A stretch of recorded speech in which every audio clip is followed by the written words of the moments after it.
Hello दोस्तों, मैं अविराज त्रिवेदी आप सभी का स्वागत करता हूं विकास स्टडी सर्किल के यूट्यूब चैनल पर। दोस्तों, आज की क्लास में हम लोग बाल विकास एवं शिक्षा शास्त्र के पार्ट नंबर 5 को हल करेंगे। तो दोस्तों, वीडियो को बिना स्किप किए हुए वीडियो के साथ अंत तक अवश्य बने रहें और चैनल को अधिक से अधिक सब्सक्राइब करें।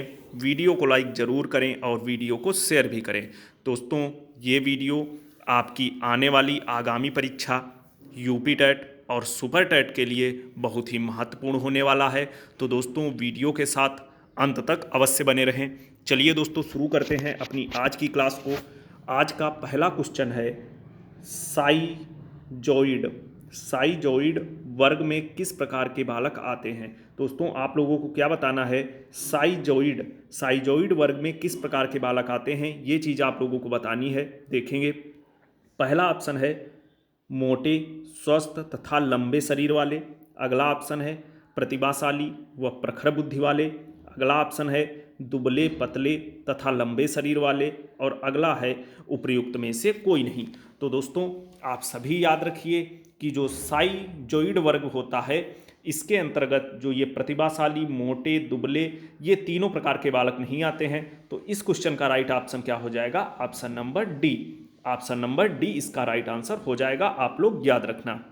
आगे बढ़ते हैं। अगला क्वेश्चन है, मोस्ट इंपॉर्टेंट क्वेश्चन है दोस्तों आप लोगों के लिए। अगला क्वेश्चन है बुद्धि का बहुकारक सिद्धांत के प्रतिपादक हैं। बुद्धि के बहुकारक सिद्धांत के प्रतिपादक कौन है, ये चीज़ आप लोगों को बतानी है। पहला ऑप्शन है मैकडूगल, दूसरा है टर्मन, तीसरा है थॉर्नडाइक और चौथा है बर्ट। तो दोस्तों, बुद्धि का बहुकारक सिद्धांत किसने दिया? आप सभी सिद्धांत की क्लास मैंने ली है यूट्यूब पे। दोस्तों, आप लोगों ने वहाँ देखा होगा, वहाँ मैंने ये क्वेश्चन पढ़ाया भी है आप लोगों को। बुद्धि का बहुकारक सिद्धांत थॉर्नडाइक द्वारा दिया गया। तो इस क्वेश्चन के राइट ऑप्शन क्या हो जाएगा? ऑप्शन नंबर डी, सी, सॉरी दोस्तों, थॉर्नडाइक। बुद्धि का बहुकारक सिद्धांत है, तो बहुकारक बुद्धि के बहुकारक सिद्धांत के प्रतिपादक कौन है? थॉर्नडाइक जी। आगे बढ़ते हैं। अगला क्वेश्चन है नवजात शिशु का भार होता है। नवजात शिशु का भार कितना होता है, ये चीज़ आप लोगों को बतानी है। आप लोग दोस्तों बीएड बीटीसी सभी लोग करके आए हैं, सब लोग वहाँ पढ़ के आ रहे होंगे। खासकर बीटीसी की अगर बात कर ली जाए तो वहाँ आप लोगों ने बाल विकास के जो फर्स्ट सेमेस्टर में होता है, वहाँ पे आप लोगों ने बहुत अच्छे से शिशुओं के बारे में पढ़ रखा होगा।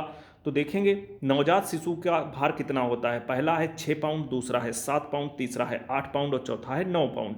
तो दोस्तों, एक नवजात शिशु का भार होता है लगभग 7 पाउंड। तो ऑप्शन नंबर बी इस क्वेश्चन का बिल्कुल राइट आंसर हो जाएगा, 7 पाउंड। आगे बढ़ते हैं। अगला क्वेश्चन है गर्भ में बालक को विकसित होने में कितने दिन लगते हैं? इंपॉर्टेंट क्वेश्चन है, जानकारी होनी चाहिए आप लोगों को। गर्भ में बालक को विकसित होने में कितने दिन लगते हैं? पहला ऑप्शन है 150 दिन, अगला है 280 दिन, अगला है 390 दिन और अगला है 460 दिन।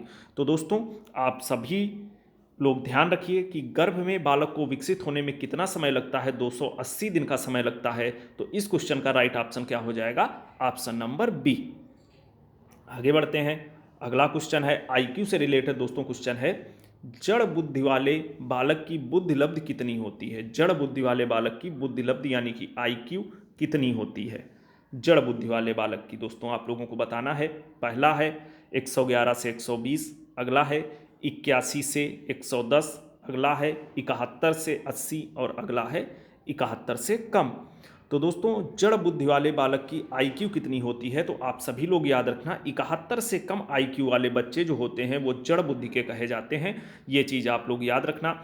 और दोस्तों, जो ये 81 से 110 है, ये सामान्य बच्चे होते हैं। कौन से होते हैं? सामान्य बच्चे। और सामान्य बच्चों की और आईक्यू दोस्तों हर जगह पे अलग अलग मनोवैज्ञानिकों ने अलग अलग तरीके से दी है। तो 90 से 100 भी कहीं आपको मिलेगा, कहीं आपको 91 से 100 मिलेगा। तो ये सामान्य बच्चों की आईक्यू होती है, आप लोग याद रखना। और 110 से 120 ये प्रतिभाशाली बच्चों की होती है आईक्यू। आगे तो दोस्तों, इस क्वेश्चन का राइट ऑप्शन क्या हो जाएगा? जड़ बुद्धि वाले बालकों की आईक्यू पूछा गया था, तो जड़ बुद्धि वाले आईक्यू बच्चों की आईक्यू होती है 71 से कम। ऑप्शन नंबर डी इस क्वेश्चन का बिल्कुल राइट आंसर होगा। आगे बढ़ते हैं। अगला क्वेश्चन है पियाजे की औपचारिक संक्रियात्मक अवस्था बालक की किस आयु तक मानी जाती है? दोस्तों आप सभी जानते होंगे कि जीन पियाजे जी ने 4 स्टेज बताई थी, 4 अवस्थाएं बताई थी बालक के विकास के। तो उसी में से पूछा गया है कि औपचारिक संक्रियात्मक अवस्था वो किस आयु तक मानी जाती है। पहला ऑप्शन है 0 से 2, अगला है 2 से 7, अगला है 7 से 11 और अगला है 11 से 15। तो दोस्तों ये पियाजे की चारों अवस्थाओं की एज दी हैं। तो जो औपचारिक संक्रियात्मक अवस्था होती है वो जीन पियाजे की 11 से 15 वर्ष में आती है, यानी कि ये सबसे अंतिम वाली अवस्था होती है। और अगर बात कर लें 0 से 2 वर्ष की आयु में, तो वो कौन सी अवस्था होती है, तो वो दोस्तों अवस्था होती है संवेदी गामक अवस्था या इंद्रिय जनित गामक अवस्था। और दोस्तों जो जो ये 2 से 7 होता है, 2 से 7 वर्ष के अंतर्गत अवस्था जो दूसरी वाली स्टेज आती है उसको बोलते हैं पूर्व संक्रियात्मक अवस्था। और जो अगली होती है तीसरी वाली वो 7 से 11 वर्ष तक की होती है और उसको बोलते हैं मूर्त संक्रियात्मक अवस्था। और जो चौथी वाली होती है वो 11 से 15 वर्ष तक की होती है और उसको बोलते हैं अमूर्त संक्रियात्मक अवस्था या औपचारिक संक्रियात्मक अवस्था। आप लोग याद रखना, तो यहाँ पे औपचारिक संक्रियात्मक अवस्था की एज पूछी गई थी, तो वो कितनी होती है 11 से 15 वर्ष। तो इस क्वेश्चन का राइट ऑप्शन क्या हो जाएगा, ऑप्शन नंबर डी। आगे बढ़ते हैं, अगला क्वेश्चन है शिक्षा मनोविज्ञान की उत्पत्ति का वर्ष कौन सा माना जाता है। दोस्तों शिक्षा मनोविज्ञान की उत्पत्ति का वर्ष कौन सा माना जाता है मूलतः, ये पूछा गया है। पहला है 1947, अगला है 1920, अगला है 1940 और अगला है 1900। तो दोस्तों आप सभी लोग ध्यान रखना कि शिक्षा मनोविज्ञान की उत्पत्ति का वर्ष कौन सा माना जाता है, तो वो माना जाता है 1900 ईस्वी का। तो ऑप्शन नंबर डी इस क्वेश्चन का बिल्कुल राइट आंसर हो जाएगा। आगे बढ़ते हैं, अगला क्वेश्चन है तर्क जिज्ञासा तथा निरीक्षण शक्ति का विकास होता है। तर्क जिज्ञासा तथा निरीक्षण शक्ति का विकास किस एज में होता है, ये चीज़ आप लोगों को बतानी है। पहला ऑप्शन है 6 वर्ष की आयु में, अगला ऑप्शन है 8 वर्ष की आयु में, अगला है 11 वर्ष की आयु में, अगला है 15 वर्ष की आयु में। तो दोस्तों आप लोग इस क्वेश्चन का आंसर अपने अपने विवेक से दीजिए और आशा करता हूँ आप लोग आंसर इसका सही देंगे। तर्क, जिज्ञासा, निरीक्षण शक्ति ऐसी चीज़ें किस एज में आ जाती हैं, तो जीन पियाजे जी ने अपनी चौथी अवस्था जो 11 से 15 वर्ष तक की औपचारिक संक्रियात्मक अवस्था है उसके अंतर्गत बताया है कि जो बच्चा होता है इस एज में जब पहुंचता है तो उसके अंदर तर्क, जिज्ञासा और निरीक्षण जैसी शक्तियां विकसित हो जाती हैं, या कह लें उसका ज्ञान प्राप्त हो जाता है। तो दोस्तों तो इस क्वेश्चन का राइट आंसर क्या हो जाएगा, ऑप्शन नंबर सी 11 वर्ष की आयु में। तो उम्मीद करता हूं आप लोगों को क्वेश्चन समझ में आया होगा। आगे बढ़ते हैं, अगला क्वेश्चन है दोस्तों, जो बालक स्कूल के जीवन के मध्य में अपनी आयु स्तर की कक्षा से एक नीचे की कक्षा का कार्य करने में असमर्थ हो वह है। क्वेश्चन देखेंगे फिर से एक बार, जो बालक स्कूल के जीवन के मध्य में अपनी आयु स्तर की कक्षा से एक नीचे की कक्षा का कार्य करने में असमर्थ होता है वह बालक कौन सा बालक कहलाता है। देखेंगे, पहला ऑप्शन है पिछड़ा बालक, अगला है मानसिक रूप से मंद बालक, अगला है समस्यात्मक बालक या अगला है मादक द्रव्य का सेवन करने वाला बालक। तो दोस्तों जो अपने कक्षा से एक नीचे की कक्षा के कार्य करने में भी असमर्थ रहता है वो बालक कौन सा बालक बोला जाता है, तो ऑप्शन नंबर ए यहाँ पे आपको बिल्कुल राइट आंसर हो जाएगा, पिछड़ा बालक। वो पिछड़ा बालक बोला जाएगा, आप लोग याद रखना। आगे बढ़ते हैं, अगला क्वेश्चन है बाल विकास का परिणाम है। बाल विकास का परिणाम क्या है ये चीज़ आप लोगों को बतानी है।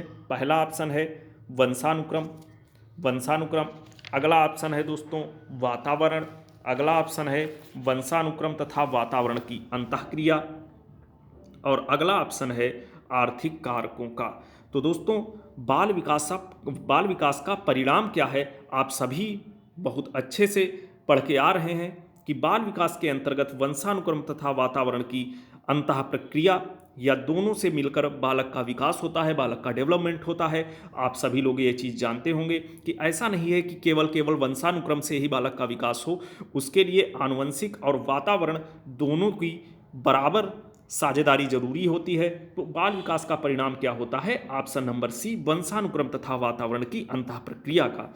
आगे बढ़ते हैं, अगला क्वेश्चन है सामाजिक अधिगम आरंभ होता है। जो सामाजिक अधिगम होता है ये कैसे आरंभ होता है? पहला ऑप्शन है अलगाव से, अगला है भीड़ से, अगला है संपर्क से, अगला है दृश्य श्रव्य सामग्री से। तो दोस्तों बहुत ही आसान क्वेश्चन है। सामाजिक अधिगम कैसे आरंभ होता है यानी कि बच्चा समाज के साथ कैसे इंटरेक्ट होता है? तो समाज के साथ इंटरेक्ट बच्चा वैसे ही हो पाएगा जब लोगों के संपर्क में आएगा। तो इस क्वेश्चन का राइट आंसर क्या हो जाएगा? ऑप्शन नंबर सी, संपर्क से। यानी कि सामाजिक अधिगम कब से आरंभ होता है? सामाजिक अधिगम संपर्क में आने से आरंभ होता है। आप लोग दोस्तों याद रखना। तो इस क्वेश्चन का राइट ऑप्शन क्या हो जाएगा? Option number C. आगे बढ़ते हैं। अगला क्वेश्चन है जन्म के समय लगी चोट या भ्रूण क्षति की वजह से आई मानसिक मंदता कहलाती है। दोस्तों याद रखना, बहुत मोस्ट इंपॉर्टेंट क्वेश्चन है, ध्यान से देखना कि जन्म के समय लगी चोट या भ्रूण क्षति यानी कि जब बच्चा गर्भ में होता है उस समय या जन्म के समय जब चोट लग जाती है उस समय जो मानसिक मंदता आती है वो कौन सी मंदता कहलाती है? पहला ऑप्शन है जैविक मंदता, अगला है पारिवारिक मंदता, अगला है आकस्मिक मंदता और अगला है चिकित्सा मंदता। तो दोस्तों जो जन्म के समय चोट लगने से या जब बच्चा भ्रूण में होता है, गर्भ में होता है, उस समय उसमें कोई चोट लगने से बच्चों के अंदर जब मानसिक मंदता आती है तो वो जैविक मंदता कहलाती है। तो इस क्वेश्चन का राइट ऑप्शन क्या हो जाएगा? Option number A. आगे बढ़ते हैं। अगला क्वेश्चन है हार्वर्ड गार्डनर द्वारा निम्न में से एक को छोड़कर बाकी सभी वृद्धि के प्रकार बताए गए हैं। दोस्तों वैसे तो हार्वर्ड गार्डनर आप समझ लीजिए, हार्वर्ड गार्डनर ने बहुबुद्धि का सिद्धांत दिया था, ये चीज़ आप लोग दोस्तों याद रखिए। लेकिन क्वेश्चन यहाँ पे वो नहीं है, क्वेश्चन दूसरा है कि हार्वर्ड गार्डनर द्वारा निम्न में से एक को छोड़कर यानी कि चारों विकल्प में से एक को छोड़कर बाकी सभी वृद्धि के प्रकार बताए गए हैं। देखेंगे, पहला ऑप्शन है भाषा, अगला है सृजनात्मकता, अगला है अंतर्वैयक्तिक कौशल और अगला है अंतःवैयक्तिक कौशल। तो दोस्तों इसका राइट आंसर क्या हो जाएगा? ऑप्शन नंबर बी, सृजनात्मकता। हार्वर्ड गार्डनर ने सृजनात्मकता को छोड़कर बाकी सभी वृद्धि के प्रकार बताए हैं यानी कि भाषा, अंतःवैयक्तिक और अंतर्वैयक्तिक दोनों प्रकार के ये कौशल, तीनों प्रकार के ये बताए हैं। इन्होंने सृजनात्मकता को स्थान नहीं दिया है, आप लोग याद रखना। और बाकी हार्वर्ड गार्डनर फेमस किस लिए हैं? हार्वर्ड गार्डनर जी फेमस हैं बहुबुद्धि सिद्धांत के लिए। और सीटेट का बहुत ही फेवरेट क्वेश्चन रहता है ये, हार्वर्ड गार्डनर से एक क्वेश्चन सीटेट जरूर बनाता है, ये चीज़ भी आप लोग याद रखना। आगे बढ़ते हैं। अगला क्वेश्चन है सीखना व्यवहार में उत्तरोत्तर सामंजस्य की प्रक्रिया है, यह कथन है। दोस्तों ये एक डिफिनीशन दी गई है और पूछा गया है कि ये डिफिनीशन किसकी है। डिफिनीशन क्या है देखेंगे, सीखना व्यवहार में उत्तरोत्तर सामंजस्य की प्रक्रिया है, ये डिफिनीशन है। तो दोस्तों परिभाषा क्या है? सीखना व्यवहार में उत्तरोत्तर सामंजस्य की प्रक्रिया है, यह कथन किसका है? ये चीज़ आप लोगों को बतानी है। पहला ऑप्शन है स्किनर का, अगला है थ्रस्टन का, अगला है गिलफोर्ड का या अगला है गैने का। तो दोस्तों सीखना व्यवहार में उत्तरोत्तर सामंजस्य की प्रक्रिया है, ये स्किनर महोदय का कहना है। तो ऑप्शन नंबर ए इस क्वेश्चन का बिल्कुल राइट आंसर हो जाएगा। आगे बढ़ते हैं। अगला क्वेश्चन है बिग व हंट के अनुसार खाली स्थान की विशेषताओं को सर्वोत्तम रूप से व्यक्त करने वाला एक शब्द है परिवर्तन। परिवर्तन शारीरिक, सामाजिक और मनोवैज्ञानिक होता है। परिवर्तन जो है सामाजिक और मनोवैज्ञानिक होता है। ऑप्शन देखेंगे, पहला ऑप्शन है शैशवावस्था, दूसरा है बाल्यावस्था, तीसरा है किशोरावस्था, चौथा है प्रौढ़ावस्था। क्वेश्चन क्या है एक बार फिर रिपीट कर रहा हूं दोस्तों, बिग व हंट के अनुसार कौन सी ऐसी अवस्था है कि उसमें की विशेषताओं का सर्वोत्तम रूप व्यक्त करने वाला एक शब्द होता है परिवर्तन। परिवर्तन शारीरिक, सामाजिक और मनोवैज्ञानिक होता है। तो दोस्तों इसका राइट आंसर क्या हो जाएगा? ऑप्शन नंबर सी, किशोरावस्था। यानी कि यहाँ पे क्या भरा जाएगा? किशोरावस्था। ये सारी चीजें किशोरावस्था की हैं, किशोरावस्था। अब देखिए बिग व हंट के अनुसार किशोरावस्था की विशेषताओं को सर्वोत्तम रूप व्यक्त करने वाला एक शब्द होता है परिवर्तन। और जो परिवर्तन होता है वो शारीरिक, सामाजिक और मनोवैज्ञानिक तीनों प्रकार का होता है। तो इस क्वेश्चन का राइट ऑप्शन क्या हो जाएगा? ऑप्शन नंबर सी, किशोरावस्था। आगे बढ़ते हैं। अगला क्वेश्चन है तनाव और क्रोध की अवस्था है, आप सभी दोस्तों, बहुत ही फेमस क्वेश्चन है। स्टेनले हॉल ने इसी अवस्था को तूफान और संघर्ष की अवस्था के नाम से बताया है। तो दोस्तों, तनाव और क्रोध की अवस्था कौन मानी जाती है? उम्मीद करता हूँ आप सभी इसका आंसर जानते होंगे। पहला ऑप्शन है शैशवावस्था, अगला है किशोरावस्था, अगला है बाल्यावस्था और अगला है वृद्धावस्था। तो दोस्तों, तनाव और संघर्ष की अवस्था कौन सी होती है? ये होती है ऑप्शन नंबर बी, किशोरावस्था। ऑप्शन नंबर बी, किशोरावस्था इस क्वेश्चन का राइट आंसर होगा।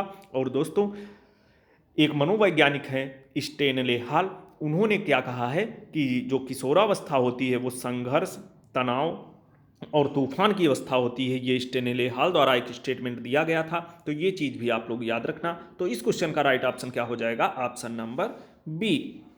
आगे बढ़ते हैं। अगला क्वेश्चन है, किस मनोवैज्ञानिक के अनुसार विकास एक सतत और धीमी धीमी प्रक्रिया है? मतलब किस मनोवैज्ञानिक के अनुसार विकास जो होता है ये एक सतत और धीमी धीमी प्रक्रिया है? देखेंगे, पहला ऑप्शन है कोलेसनिक, अगला ऑप्शन है पियाजे, अगला है स्किनर और अगला है हरलॉक। तो दोस्तों, इसका राइट आंसर क्या हो जाएगा? Option number C, Skinner. Skinner के अनुसार, स्किनर ने ये चीज़ बताई है कि जो विकास होता है ये सतत और धीमी धीमी प्रक्रिया है। तो ये स्किनर महोदय द्वारा कहा गया है। तो इस क्वेश्चन का राइट ऑप्शन क्या हो जाएगा? Option number C. आगे बढ़ते हैं। अगला क्वेश्चन है, मैकडूगल के अनुसार मूल प्रवृत्ति जिज्ञासा, जो ये मूल प्रवृत्ति जिज्ञासा होती है, इसके संबंध में संवेग कौन सा है? मतलब जिज्ञासा एक मूल प्रवृत्ति है, इसका संवेग कौन सा है? ये चीज़ आप लोगों को बतानी है। और दोस्तों, इसके पिछली वाली क्लास में मैंने आप लोगों को बताया है कि मैकडूगल ने 14 मूल प्रवृत्तियां और 14 ही संवेग बताए हैं। ये चीज़ भी आप लोग याद रखना। तो जिज्ञासा जो होती है ये एक मूल प्रवृत्ति होती है, इसका संवेग कौन सा होता है? देखेंगे, पहला ऑप्शन है भय, अगला है घृणा, अगला है आश्चर्य और अगला है भूख। तो दोस्तों, जो जिज्ञासा होती है इसका संवेग क्या होता है? इसका संवेग होता है आश्चर्य। तो इस क्वेश्चन का राइट ऑप्शन क्या हो जाएगा? Option number C. दोस्तों, आप लोग 14 मूल प्रवृत्ति और 14 संवेग पूरे अच्छे से तैयार करके जाइए। आप लोगों के यूपी पीआरटी और यूपी टेट के एग्जाम में यहाँ से क्वेश्चन जरूर से जरूर बनेगा। आप लोग ये चीज़ ध्यान रखिए। आगे बढ़ते हैं। अगला क्वेश्चन है दूसरे वर्ष के अंत तक शिशु का शब्द भंडार हो जाता है। दूसरे वर्ष के अंत तक एक जो शिशु होता है 2 वर्ष की आयु के अंत तक उसके शब्दों का भंडार कितना हो जाता है? ये चीज़ आप लोगों को बतानी है। पहला ऑप्शन है 100 शब्द, अगला है 60 शब्द, अगला है 50 शब्द, अगला है 10 शब्द। तो दोस्तों, दूसरे वर्ष के अंत तक शिशु के शब्दों का भंडार कितना हो जाता है? तो ऑप्शन नंबर ए इस क्वेश्चन का बिल्कुल राइट आंसर हो जाएगा, 100 शब्द। उसका जो शब्द भंडार होता है दूसरे वर्ष के अंत में, यानी कि 24 माह के बाद, वो 100 शब्द तक हो जाता है। वैसे तो दोस्तों ये इतना फैक्ट नहीं है, लेकिन किताब में लिखा है वो चीज़ हम लोगों को यहाँ पे वही चीज़ फॉलो करनी है। अपने मन से कुछ भी नहीं करना है, क्योंकि आप लोग अपने विवेक से आंसर वहाँ पे टिक करेंगे, लेकिन आयोग उस आंसर को नहीं मानेगा। तो आयोग ने क्या बताया है कि जो वर्ष के 24 माह के बाद या 2 वर्ष के अंत तक जो शिशु होता है उसका जो शब्द भंडार होता है वो 100 शब्दों के लमसम हो जाता है। तो इस क्वेश्चन का राइट ऑप्शन क्या हो जाएगा? Option number A. आगे बढ़ते हैं। अगला क्वेश्चन है, और आज का पार्ट 5 जो है इसका अंतिम क्वेश्चन, सिफेलोकोहल प्रवृत्ति के सिद्धांत के अनुसार शारीरिक विकास होता है। क्या दोस्तों है? सिफेलोकोहल प्रवृत्ति के सिद्धांत के अनुसार जो शारीरिक विकास होता है वो कैसे होता है? पहला है सिर से पांव की ओर, अगला है निकटवर्ती से लेकर दूरवर्ती अंगों तक, अगला है पांव से सिर की ओर, अगला है दूरस्थ अंग से निकटवर्ती अंग तक। तो दोस्तों, इस क्वेश्चन का राइट आंसर क्या हो जाएगा? मोस्ट इंपॉर्टेंट क्वेश्चन है, आप लोग दोस्तों याद रखना। मोस्ट इंपॉर्टेंट क्वेश्चन है ये। जो सिफेलोकोहल प्रवृत्ति का सिद्धांत ये किसके द्वारा दिया गया, ये चीज़ भी आप लोग याद रखिए। ये दिया गया प्रोफेसर कुप्पुस्वामी द्वारा ये सिद्धांत दिया गया था। और इन्होंने बताया था कि जो बालक का विकास होता है ये सिर से पैर की ओर होता है। यही इन्होंने सिफेलोकोहल के अंतर्गत बताया था। कौन थे प्रोफेसर? वो प्रोफेसर कुप्पुस्वामी, आप लोग याद रखना। तो इसके अंतर्गत क्या होता है? विकास जो होता है ये सिर से पैर तक होता है, पैर की ओर होता है। तो इस क्वेश्चन का राइट ऑप्शन क्या हो जाएगा? Option number A. दोस्तों, आप लोग याद रखना। ये था दोस्तों आज का हमारा प्रैक्टिस सेट, या कह लें कुछ बाल मनोविज्ञान के अन्य महत्वपूर्ण प्रश्न। उम्मीद करता हूँ आप लोगों को वीडियो पसंद आया होगा। दोस्तों, वीडियो को अधिक से अधिक लाइक कीजिए, चैनल को सब्सक्राइब ज़रूर से ज़रूर कीजिए और वीडियो को शेयर भी कीजिए। दोस्तों, ऐसे ही अपना प्यार बनाए रखिए। मिलते हैं कल की क्लास में कुछ अन्य बाल मनोविज्ञान एवं शिक्षा शास्त्र के महत्वपूर्ण प्रश्नों के साथ। तब तक के लिए जय हिंद।